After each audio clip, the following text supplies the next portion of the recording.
Whenever I'm learning a new craft, one of the most exciting parts for me is the beginning stage. This is the stage where you approach something new with little to no knowledge, and you build up your knowledge and skill from nothing on a daily basis.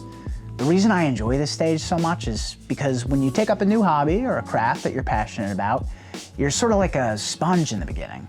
Everything's brand new, you're eager to learn, so your knowledge grows exponentially. As you become more seasoned, sort of a journeyman of your trade or craft, you have to stretch a little bit further out to maximize your improvement. Think of it like a weightlifter who has to lift heavier and heavier over time to maximize their gains. My name is Logan Rando, and I'm an independent filmmaker, photographer, and video editor.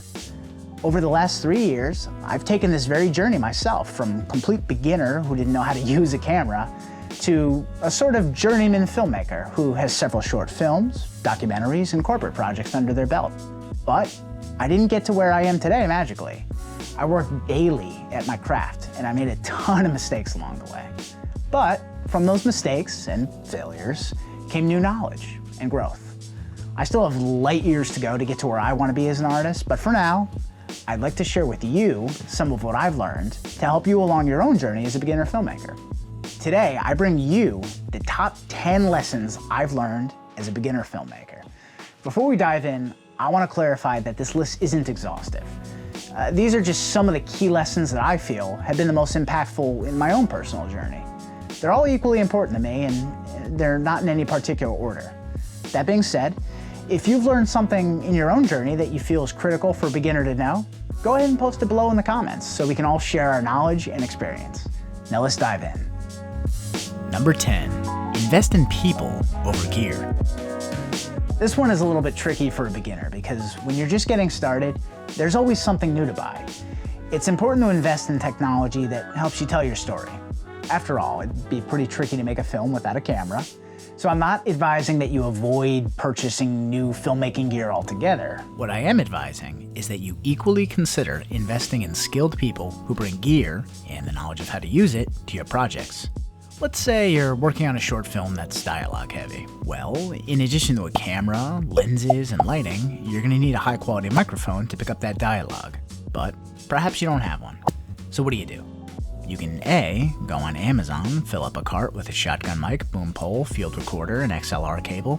Or you can hire someone who already owns all this gear and has the knowledge to use it. Not only will this likely save you hundreds of dollars, but with the right selection, you and your project tap into someone else's expertise who will ultimately help you make a better film.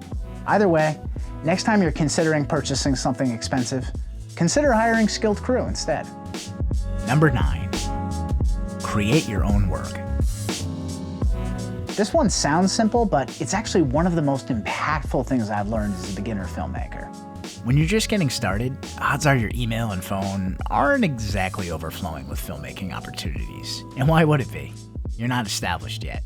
You haven't made a ton of connections. You haven't risen to your full potential yet. And that's why it's important to get out there and make as many films as you can, as often as you can. To quote famed indie director Robert Rodriguez, every director has at least 10 bad films in them. So in my opinion, if you're serious about becoming a better filmmaker, you should work to get those 10 bad films out of you as quickly as possible, and what better environment to do that than on your own sets, where the stakes are low and failure is okay. Start with small scripts, 1 to 2 actors, little to no budget. Don't ask permission to create. Don't wait idly for opportunity. Get out there and make stuff, no matter where you are.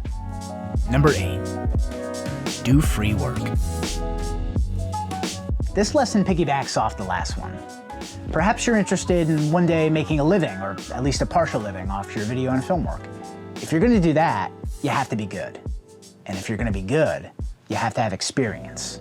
So, after you have a few projects under your belt, why not approach some businesses and non-for-profits with video ideas that you can conceptualize, shoot, and edit pro bono? Every organization needs video these days, so it shouldn't be too hard to find someone who's willing to give you a chance for no cost. It's a win-win for you and the business.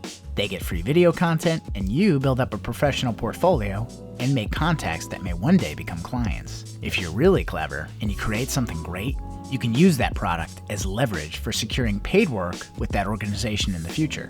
That's why it's so important to give every shoot everything you've got. You never know when a contact can become a client. At the very least, you're doing something you love and you're building up a portfolio of your best work. So why not give it your all? Number 7, time is the most valuable resource on set. This is a lesson I had to learn the hard way during my first year as a filmmaker, and I'm constantly reminded of its importance on almost every shoot I take. Time is always of the essence on set. During my brief experience working in the video game industry, I remember one of the project leads saying, "Anything is possible. It's just a matter of time and money." I believe this is also true of film, especially with modern technology. When you're first starting out as a fledgling filmmaker, odds are you won't have much of a budget for your projects. So it's important to use your time extremely efficiently to maximize the potential of your shoots and ultimately to get as close to achieving your vision as possible. When you don't have the budget to pay your crew and talent, it's important to be as respectful of everyone's time as possible. If people aren't there out of passion and they're just doing you a favor, their time will be even more sensitive. So set your expectations realistically regarding what you can achieve with your allotted time and your resources. This way you won't risk burning bridges and being disappointed. Number 6, the 3 Ps: plan, plan, and plan. As we discussed, time is extremely limited on set, so it's important that you take on the burden of doing as much preparation beforehand as possible. If there's one thing you can count on during a shoot, it's that things are gonna go wrong. The more you plan ahead, the fewer things will go wrong, and you'll be in a good place to deal with obstacles when they come up. Resist the urge to wing your shoots when there's limited time. Plan out your shot lists, storyboard, rehearse with your actors, test gear settings ahead of time. The more you do before the shoot to ensure success, the closer you'll come to achieving your vision. Number 5, study independent film. As artists, we gain inspiration from fellow creators. In the digital age, we have access to nearly the entire history of film at our fingertips. That's decades of inspiration and educational materials to study, emulate, and iterate on. But I urge you to take this one step further and go out to your local movie theater and go see some independent films. I'm fortunate enough to have an art house theater just a few minutes away from where I live, so I try and do this once every couple weeks. It's my version of low-budget film school. The reason I suggest seeing indie films as opposed to, say, mainstream blockbusters is that these indie filmmakers are often dealing with a relatively tight budget compared to Hollywood films, so replicating the shots and storytelling elements you like is much more feasible with these compared to, say, the latest CGI-filled superhero movie. And that's not to say that big budget films don't have a ton of educational value. It's just that in my experience, the indie films tell more contained stories that I personally find inspirational because I can more easily incorporate these elements into my own work. Number 4, story is king. It can be a little bit overwhelming just to see how high of an emphasis we put on production value these days. Even at the indie level, film looks and sounds better than ever because of how accessible and how affordable really good quality filmmaking tools are today.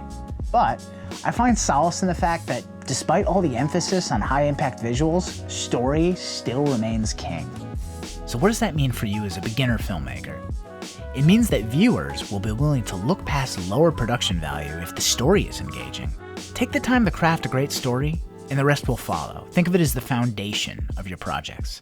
Now that doesn't mean that your audio can be crap, but as long as your production value doesn't distract from the story you're trying to tell, some people are willing to forgive lower production value in favor of an incredible story. So, know the abilities and limitations of your crew and your gear, and use well-crafted storytelling elements to make them shine. Number 3, find a community. Filmmaking is a collaborative art form. It's nearly impossible to do this stuff completely by yourself. Believe me, I've tried and I've failed miserably.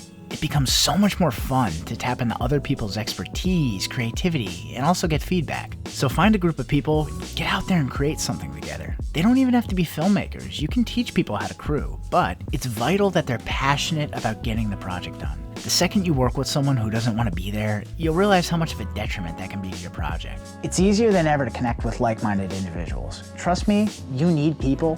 Your sanity will thank you.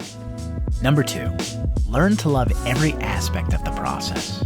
As a beginner filmmaker, you're going to be wearing a lot of hats, way more than just the director's cap. But this is actually a blessing in disguise because by necessity, you're forced to learn all the different departments that help make a film what it is. Lighting, camera, audio, editing, sound design, ADR. All these things are handled by dozens, if not hundreds of people when there's a reasonable budget. At one point or another, with your lack of budget, you're going to be forced to take on all of these roles to get your own projects done. Don't look at that as a burden. See it as an opportunity to learn, to gain insight, and think like each department. When you're shooting and have the insight to think within the context of, say, the edit, for example, it'll inform your decision-making on set, and it may even save your film in some cases. So, learn to think like the editor, the cinematographer, the field mixer, the gaffer, and you'll be a much better director in the end. Number 1, execute above all else. I've met so many creative people that have incredible ideas, but are paralyzed with inaction. They either have a tendency to procrastinate and make excuses, or they're operating out of fear of failure. To that I say, who cares? Just do it. Get out there and get your project done. Set small achievable goals and execute on them.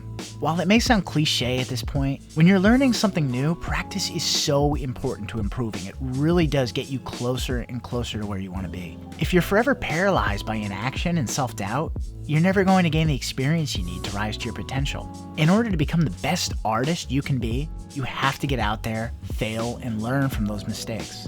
To put it in perspective, Oprah Winfrey. Let's talk about her for a second. She was fired from her first ever anchoring job when she was 23. I mean, can you imagine firing Oprah? Ridiculous, right? Well, as Leslie Jones, the comedian, so eloquently puts it, it wasn't a mistake because she wasn't Oprah. She was just some 23-year-old punk who needed to get fired so she could become Oprah. So get out there and make stuff to the best of your ability. The more ideas you execute on, the more you rise to your potential. In other words, you have to find your inner Oprah. And that's all the time we have for today. I hope that some of this insight that I've gained over the last few years will help you out on your own journey as a beginner filmmaker. But do me a favor, comment below the most important lesson you had to learn when you were starting out as a filmmaker. We're all on this journey together, so let's share our knowledge and our experience and get better as a result. Until next time, conceptualize, create, and conquer.